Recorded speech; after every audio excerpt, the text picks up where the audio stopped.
কিরে কি অবস্থা? এই তো তোর চলে। আচ্ছা মিষ্টি কইরে? ও তো আজকে আসে নাই। আসে নাই কেন? জানি না তো। ঘড়ির কাঁটা আবার উল্টো ঘুরতে শুরু করলো। আমার লাইফে খারাপ সময়টা ছুটতে শুরু করলো। জানি না আমার সাথেই কেন এমন হয়।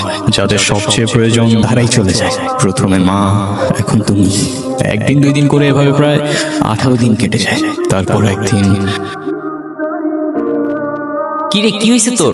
আর এতদিন কই ছিলি? কিছু না, আমি ভার্সিটির কিছু পেপারস দিতে আসছিলাম। তোরা থাক, আমি যাই।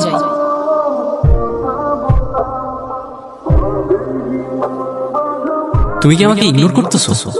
আমাকে যেতে দাও প্লিজ, আমার ভালো লাগতেছে না।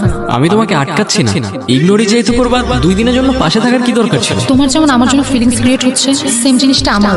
আমি চাই না তোমার ফিলিংসটা আরো বাড়ুক, না হলে শেষে অনেক বেশি কষ্ট পেতে হবে। কেন কষ্ট পাইতে হবে? তুমি শুধু বলো তোমার হইছেটা কি। এর থেকে বেশি কিছু আমি তোমাকে বলতে পারবো না। সরি বার্ফি। হাই, আপনারা শুনছেন রেডিও মিষ্টি। জানি না আজ আমি কি বলবো। Thyroid cancer last stage. আমার দুটো সিক্রেট ইচ্ছা আছে জানো। প্রথম ইচ্ছেটা হচ্ছে আমি আমার সবচেয়ে প্রিয় মানুষটার সাথে ওই ইচ্ছে পাহাড়ে যাব। আর দ্বিতীয় ইচ্ছেটা হচ্ছে মিষ্টি একটু এদিকে আসো, তোমার সাথে ইম্পর্টেন্ট কথা আছে।